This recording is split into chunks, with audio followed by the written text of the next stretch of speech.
Davenport's Story. By Lucy Maud Montgomery. It was a rainy afternoon, and we had been passing the time by telling ghost stories. That is a very good sort of thing for a rainy afternoon, and it is a much better time than after night. If you tell ghost stories after dark, they are apt to make you nervous, whether you own up to it or not, and you sneak home and dodge upstairs in mortal terror, and undress with your back to the wall, so that you can't fancy there is anything behind you. We had each told a story, and had the usual assortment of mysterious noises and death warnings and sheeted specters and so on, down through the whole catalogue of horrors, enough to satisfy any reasonable ghost taster. But Jack, as usual, was dissatisfied. He said our stories were all second-hand stuff. There wasn't a man in the crowd who had ever seen or heard a ghost. All our so-called authentic stories had been told us by persons who had the story from other persons who saw the ghosts. One doesn't get any information from that, said Jack. I never expect to get so far along as to see a real ghost myself, but I would like to see and talk to one who had. Some persons appear to have the knack of getting their wishes granted. Jack is one of that ilk. Just as he made the remark, Davenport sauntered in and, finding out what was going on, volunteered to tell a ghost story himself, something that had happened to his grandmother, or maybe it was his great-aunt, I forget which. It was a very good ghost story as ghost stories go, and Davenport told it well. Even Jack admitted that, but he said, "It's only second-hand too. Did you ever have a ghostly experience yourself, old man?" Davenport put his fingertips critically together. "Would you believe me if I said I had?" he asked. "No," said Jack unblushingly. "Then there would be no use in my saying it. But you don't mean that you ever really had, of course." "I don't know. Something queer happened once. I've never been able to explain it, from a practical point of view, that is. Want to hear about it?" Of course we did. This was exciting. Nobody would ever have suspected Davenport of seeing ghosts. "It's conventional enough," he began. "Ghosts don't seem to have much originality. But it's first-hand, Jack, if that's what you want. I don't suppose any of you have ever heard me speak of my brother, Charles. He was my senior by 2 years, and was a quiet, reserved sort of fellow, not at all demonstrative, but with very strong and deep affections. When he left college he became engaged to Dorothy Chester. She was very beautiful, and my brother idolized her. She died a short time before the date set for their marriage, and Charles never recovered from the blow. I married Dorothy's sister, Virginia. Virginia did not in the least resemble her sister, but our eldest daughter was strikingly like her dead aunt. We called her Dorothy, and Charles was devoted to her. Dolly, as we called her, was always Uncle Charlie's girl. When Dolly was 12 years old Charles went to New Orleans on business, and while there took yellow fever and died. He was buried there, and Dolly half broke her childish heart over his death. One day, 5 years later, when Dolly was 17, I was writing letters in my library.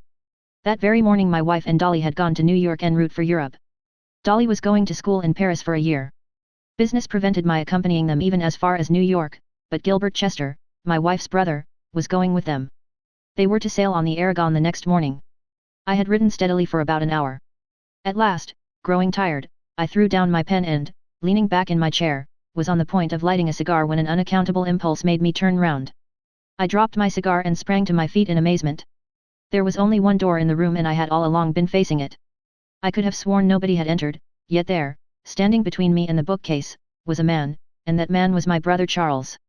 There was no mistaking him, I saw him as plainly as I see you. He was a tall, rather stout man, with curly hair and a fair, close-clipped beard. He wore the same light grey suit which he had worn when bidding us goodbye on the morning of his departure for New Orleans. He had no hat on, but wore spectacles, and was standing in his old favorite attitude, with his hands behind him. I want you to understand that at this precise moment, although I was surprised beyond measure, I was not in the least frightened, because I did not for a moment suppose that what I saw was, well, a ghost or apparition of any sort. The thought that flashed across my bewildered brain was simply that there had been some absurd mistake somewhere, and that my brother had never died at all, but was here, alive and well. I took a hasty step towards him. "Good heavens, old fellow!" I exclaimed. "Where on earth have you come from? Why, we all thought you were dead." I was quite close to him when I stopped abruptly. Somehow I couldn't move another step. He made no motion, but his eyes looked straight into mine. "Do not let Dolly sail on the Aragon tomorrow," he said in slow, clear tones that I heard distinctly. And then he was gone. Yes, Jack, I know it is a very conventional way of ending up a ghost story, but I have to tell you just what occurred, or at least what I thought occurred. One moment he was there and the next moment he wasn't. He did not pass me or go out of the door. For a few moments I felt dazed. I was wide awake and in my right and proper senses so far as I could judge, and yet the whole thing seemed incredible. "Scared?" No, I wasn't conscious of being scared. I was simply bewildered. In my mental confusion one thought stood out sharply, Dolly was in danger of some kind, and if the warning was really from a supernatural source, it must not be disregarded. I rushed to the station and, having first wired to my wife not to sail on the Aragon, I found that I could connect with the 5:15 train for New York. I took it with the comfortable consciousness that my friends would certainly think I had gone out of my mind. I arrived in New York at 8 o'clock the next morning and at once drove to the hotel where my wife, daughter, and brother-in-law were staying. I found them greatly mystified by my telegram. I suppose my explanation was a very lame one. I know I felt decidedly like a fool. Gilbert laughed at me and said I had dreamed the whole thing. Virginia was perplexed, but Dolly accepted the warning unhesitatingly. Of course it was Uncle Charlie, she said confidently. We will not sail on the Aragon now. Gilbert had to give in to this decision with a very bad grace, and the Aragon sailed that day -3 of her intended passengers. Well, you've all heard of the historic collision between the Aragon and the Astarte in a fog, and the fearful loss of life it involved. Gilbert didn't laugh when the news came, I assure you.